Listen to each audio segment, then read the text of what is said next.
Next part हमारा आज जो है वो है रिप्रोडक्टिव हेल्थ, जो कि आपका ह्यूमन हेल्थ से रिलेटेड है।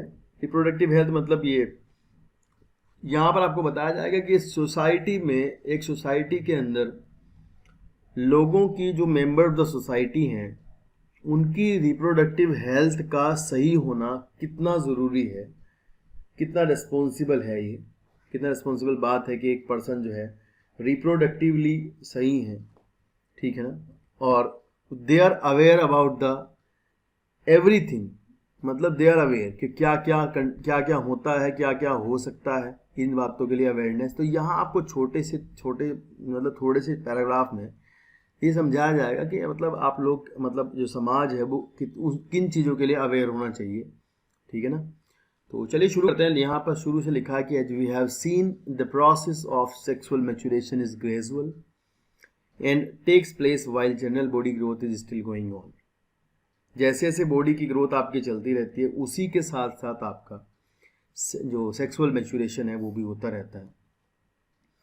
फिर लिखा है कि therefore some degree of sexual maturation doesn't necessarily mean that the body और the mind is ready for sexual act. ठीक है, यहाँ लिखा है some degree of sexual maturation doesn't necessarily mean that the body और the mind is ready for sexual acts और for having the bringing up children. How do we decide if the body और mind is ready for this major responsibility.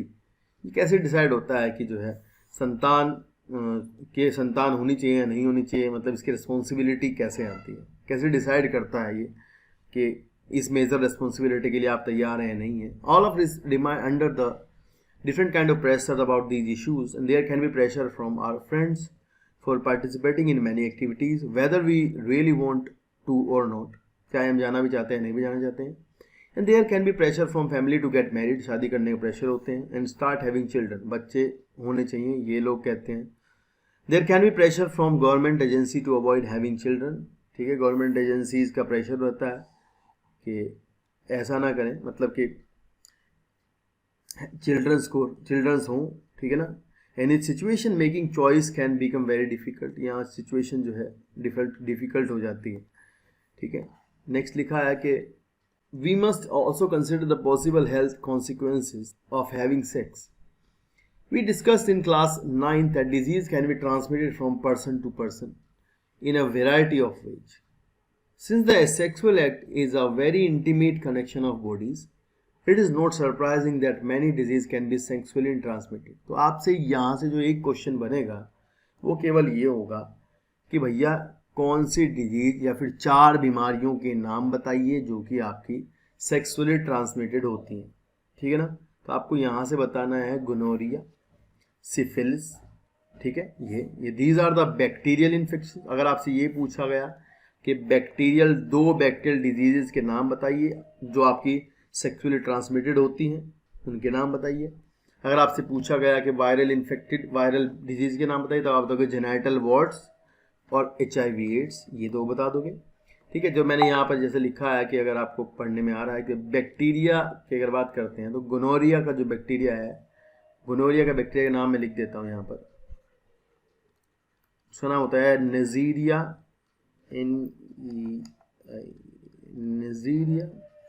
गोनोरी। और syphilis का जो bacteria होता है, उसको कहते हैं ट्रैपोनीमा पैलिडम। तो ये आपके सिफिलिस का बैक्टीरिया, और these are the viral infections, genital warts और HIV एड्स। नेक्स्ट लिखा है is it possible to prevent the transmission of such diseases during the sexual act. Using a covering called condom for the penis during sex help to prevent transmission of many of these infections to some extent. And the sexual act always has the potential to lead the pregnancy. Sexual act जो होता है उसमें क्या होता है, pregnancy होने की संभावनाएं होती है, प्रेगनेंसी हो सकती है। And pregnancy will make major demand on the body and the mind of the woman. And if she is not ready for it, her health will be adversely affected. अगर उसके लिए रेडी नहीं तो उसकी health खराब हो सकती है। Therefore many way have been devised to avoid pregnancy. तो ये कह रहे हैं कि प्रेगनेंसी के ना हो तो इसके कई तरीके हैं।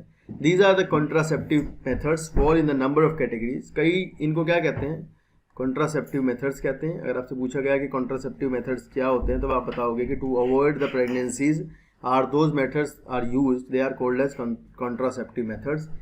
इसमें लिखा है कि भाई one category is the creation of mechanical barrier. तो सबसे पहले जो है मैकेनिकल बैरियर की बात करते हैं। मैकेनिकल बैरियर जो कि जैसे कि आपके कॉन्डोम्स हैं, वो क्या अवॉइड करते हैं, वो आपके स्पर्म्स को एग तक नहीं जाने देते, स्पर्म आपके एग तक नहीं पहुंचते। तो अगर आपसे मैकेनिकल बैरियर का एग्जांपल पूछा तो ये है। And the similar covering one in the vagina can serve this purpose. Another category of contraceptive act by changing the hormonal balance. तो ये दूसरी कैटेगरी होती है जिसमें आपको जो बाजार में पिल्स आती हैं, पिल्स आपकी हार्मोन्स की बनी हुई होती हैं, जो हार्मोन्स आपके एग फॉर्मेशन में हेल्प करते हैं, जो हार्मोन्स आपके एग बनाते हैं, एग बनाने में हेल्प करते हैं, उनको इम्बैलेंस कर देते, उनके बैलेंस को ख़राब कर देते हैं या फिर ज़्यादा कर देते हैं या कम कर देते हैं। ऐसी दवाइयाँ होती हैं जिसकी वजह से एग नहीं बन पाता। तो यहाँ लिखा है कि so the body so that egg are not be release, जिससे क्या होता है, एग रिलीज नहीं होता। तो हार्मोनल जो दवाइयाँ होती हैं, कॉन्ट्रासेप्टिव पिल्स होती हैं, वो एग नहीं बनने देती है ना, एग रिलीज ही नहीं होने देती है। And fertilization can not occur. तो जब एग रिलीज ही नहीं होगा, ओवरी के अंदर से एग नहीं निकलेगा, तो फिर फर्टिलाइजेशन तो नहीं होगा। देखा, these drug commonly need to be taken orally as pills. ये दवाइयाँ जो है पिल्स की तरह लेते हैं। तो अगर आपसे पूछा गया कॉन्ट्रासेप्टिव पिल्स, तो भाई पिल्स क्या करती हैं, आंसर सवाल होगा पिल्स आपकी हार्मोनल बैलेंसेस को खराब कर देती हैं बॉडी के। लिखा है कि since they change the hormonal balance. तो ये सवाल आपके पेपर में आता है, यहाँ से पूछा जाएगा कि भाई कॉन्ट्रासेप्टिव पिल्स क्या करती हैं, तो आपका आंसर होगा कि they change the hormonal balance. They can cause the side effect too. Side effect इनके इतने ज़्यादा होते हैं कि फिर एग दोबारा बनते ही नहीं है। कई बार ऐसा होता है कि मतलब ज़्यादा किसी ने अगर ये खाई है कॉन्ट्रासेप्टिव पिल्स तो एग बनना ही बंद हो जाता है, फिर there is no fertilization ever and ever. कभी ऐसा होता ही नहीं कि जाइगोट बनेगा। And other contraceptive device as the loops, कुछ और आते हैं जैसे कि लूप्स कहते हैं इसको। द कॉपर की बनी वायर लाइक स्ट्रक्चर होती है। ये क्या करती है, इसको ये सवाल आता है कॉपर टी को कहाँ प्लेस करते हैं।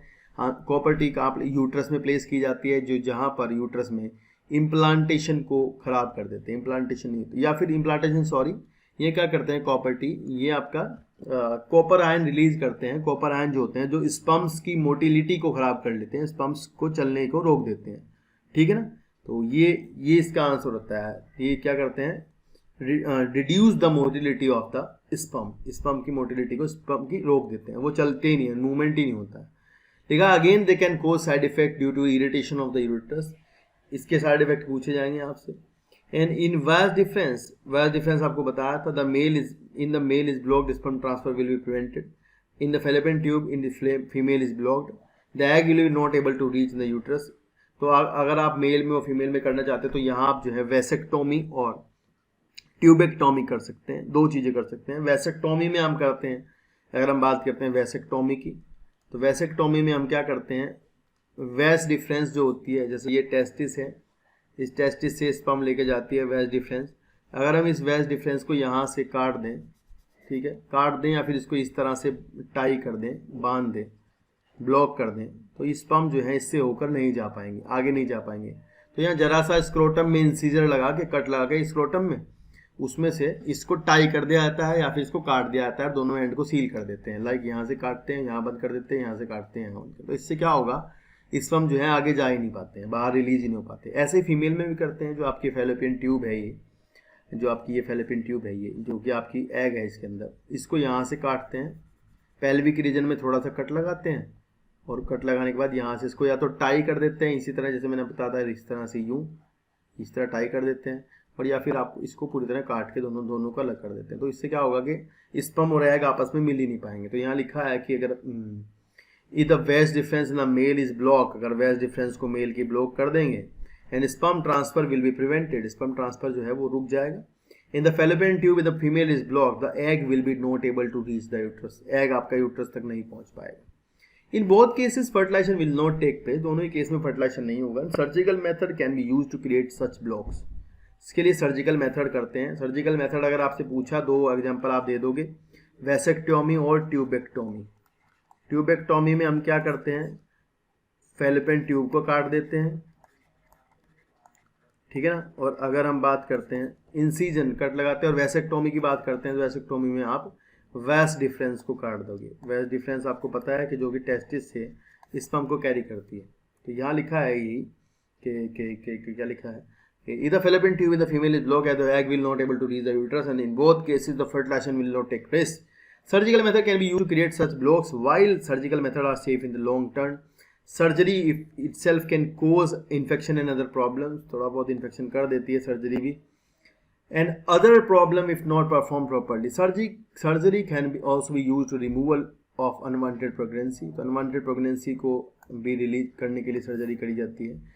And this may be misused by people who don't want to particular child. अगर बच्चे नहीं चाहता है कोई तो उसके लिए करते हैं। As happen in the illegal selective abortion of the female fetus, जैसे कि इंडिया में होता है, फीमेल फीटस को आप बच्चे लोग क्या कराते हैं, अबोर्ट करा देते हैं, अबॉर्शन करा देते हैं।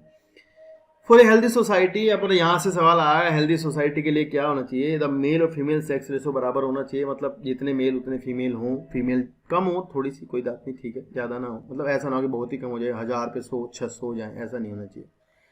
Because of reckless female foeticides child sex ratio is declining. आजकल क्या हो रहा है, सेक्स रेशो गिर रहा है क्योंकि फीमेल कम है, मेल ज़्यादा है। And the alarming rate in some section of the society, although parental sex determination has been prohibited by law. ठीक है, सेक्स डिटरमाइन कराना जो है कोर्ट मतलब लॉ के हिसाब से नहीं है, लोग कराते हैं फिर भी, तो ये गलत है मतलब। और बेबी गर्ल होने, अगर किसी को बेबी गर्ल है तो ये मदर की तो बिल्कुल भी गलती नहीं है, फादर की भी नहीं होती। इसमें जो है लड़कियों को दोषी ठहराते हैं लोग, यहाँ आजकल मानसिकता लोगों की सही नहीं है। तो इसमें होता क्या कि अब अगर हम बात करते हैं, अगर मैं आपको बताऊं कि ये इस तरह से XX फीमेल के पास XX होता है, मेल के पास XY होता है, तो लड़का अगर होगा तो वो हमेशा XY होगा, तो Y क्रोमोसोम तो मेल के पास ही होता है, Y क्रोमोसोम मेल ही देता है। अगर मेल के स्पर्म में Y क्रोमोसोम होगा तो बेबी बॉय होगा, इसमें फीमेल की कोई गलती नहीं होती। फीमेल के पास तो XX ही होते हैं, हमेशा X क्रोमोसोम ही होते हैं, ठीक है ना। तो अगर मेल के स्पर्म से Y आएगा तो बेबी बॉय होगा, अगर नहीं आएगा X आएगा तो बेबी गर्ल होगी। तो अगर रिस्पॉन्सिबिलिटी की भी बात करें, मतलब अगर कोई, वैसे तो इस पर भी किसी का अधिकार नहीं है कि Y क्रोमोसोम आए या X आए मेल के स्पर्म से, लेकिन अगर कोई बात करता है इस बारे में कि भाई इस तरह से करता है, फीमेल को जो है तंग करते हैं लोग बाग, तो ये गलत है, क्योंकि ऐसा तो है ही नहीं कि भाई उसकी इच्छा है कि वो बेबी गर्ल हो या बेबी बॉय। तो सोसाइटी में आजकल इस तरह का बहुत ज़्यादा कुछ फैला हुआ है, अभी तो थोड़ा कम हुआ है लेकिन फिर भी है। तो इसी की वजह से जो फिटिसाइड्स होते हैं, मतलब फीमेल बच्चा होता है उसका अबॉर्ट करा देते हैं, ये गलत है, ठीक है ना। तो इस सोसाइटी में सेक्स रेशो खराब कर देगा, ठीक है। ठीक है, we have noted earlier that reproduction is the process by which organism increase their populations. The ratio of birth and death in a given population will determine the size. The size of the human population is cause of concern for many people. This is because an expanding population make it harder to improve everybody's standard of living. ये कह रहे हैं कि भाई ज़्यादा भी मतलब population का साइज इतना भी नहीं होना चाहिए कि जैसा अभी इंडिया में क्या प्रॉब्लम हो रही है, चीज़ें प्रोवाइड ही नहीं हो पाती है। अगर मान लो वैक्सीन भी आएगी तो मतलब देखो वैक्सीन लगेगी कोरोना की तो 130 करोड़ वैक्सीन, मतलब बहुत डिमांडिंग बात है ना। और अगर एक भी आदमी के वैक्सीन नहीं लगती है तो वो तब तक बीमारी फैलाता ही रहेगा। तो ये यहाँ जैसे खाना प्रोवाइड नहीं हो पाता है कि इतनी भी ज़्यादा पॉपुलेशन का साइज नहीं होना चाहिए, मतलब ठीक रहना चाहिए, ठीक है, normal. However in inequality in society in the main reason for poor standard of living of many people, the size of population is relatively unimportant. If we look around us, what can we identify as the most important reason for poor living standards? अगर हम अपने चारों तरफ देखते हैं तो जो poor leaving standards हैं उनका क्या कारण है, आप अपने चारों तरफ क्या देखते हैं, ये आपको सोचना है कि आप अपने चारों तरफ poor standard of living life क्या है, क्यों है ऐसा, ठीक है ना। तो क्योंकि रिसोर्सेज की कमी है, रिसोर्सेज बहुत कम है, रिसोर्सेज ज़्यादा नहीं है, ठीक है, लाभ उठाने वाले लोग ज़्यादा हैं, ठीक है ना। और कुछ लोगों ने जो है एक अपने आप धन जमा करके रखा हुआ है, ऐसा भी है, ऐसा नहीं, ऐसा भी है कि कुछ लोग जो हैं इनइक्वालिटी है, कुछ लोगों के पास एक्स्ट्रा पैसे हैं, एक्स्ट्रा धन है, कुछ लोगों के पास नहीं है, ठीक है ना। कुछ लोगों को मिल ही नहीं रहा है, कुछ लोगों को मिल रहा है, ये भी है। इसका पॉपुलेशन साइज़ पर बहुत ज़्यादा, पॉपुलेशन साइज़ तो ठीक है ही, पॉपुलेशन साइज़ तो ज़्यादा है ही, परंतु पॉपुलेशन साइज़ ज़्यादा होने के साथ साथ ये भी है कि जो इक्वलिटी नहीं है, ठीक है ना। ऐसा नहीं है कि जो मनी है वो इक्वली डिस्ट्रीब्यूटेड है। कुछ चीज़ें जो हैं जो जिन्हें जो जो जो जो जिनकी जो बनाते हैं, कुछ जैसे दवाइयों का जो कारोबार है, वो लोग बहुत ज़्यादा ही मतलब ज़्यादा ही अमीर हो रहे हैं क्योंकि वो दवाइयाँ बेच रहे हैं। तो कोई आदमी अगर गेहूँ बेच रहा है तो वो इतना ज़्यादा अमीर नहीं हो रहा है। तो इस तरह की चीज़ें भी हैं समाज में, कम्युनिटी में। अलग अलग लोग अलग अलग एंगल से देखते हैं। पॉपुलेशन कम हो भी जाए तो भी कुछ जो अमीर बने रहेंगे वो अमीर बने रहेंगे, कुछ गरीब रहेंगे तो गरीब ही रहेंगे। तो ये डिपेंड करता है कि किस तरह से कम्युनिटी में डिस्ट्रीब्यूट हुई हैं चीज़ें शुरुआत के दिनों में, शुरुआत से ही किस तरह का कम्युनिटी हमने बनाई है। बहुत सारी चीज़ें हैं इस पर डिस्कस करने के लायक, तो अभी के लिए तो आप इतना ही रखें। यहाँ आपका चैप्टर जो है ख़त्म हो जाता है। इसके बाद नेक्स्ट चैप्टर जो है वो आपका जेनेटिक्स का है, हेरिडिटी वाला चैप्टर है अपना, हम पढ़ेंगे इसको। आप बार बार एनसीईआरटी को पढ़ना, बहुत बार पढ़ना होता है इसको, इसमें से आपको क्वेश्चंस निकलते हैं। यही आपकी इम्पोर्टेंट बुक है, इसको आप जितनी बार पढ़ोगे आपका दिमाग उतना ज़्यादा एक्सपेंड करेगा। तो आज इतना ही रखते हैं, ठीक है ना। आज की वीडियो में दोस्तों इतना ही। आगे की वीडियो देखने के लिए चैनल को सब्सक्राइब कर दीजिएगा और ये घंटी वाला बटन दबा दीजिएगा ताकि आपको नोटिफिकेशन मिलते रहें। Thank you so much.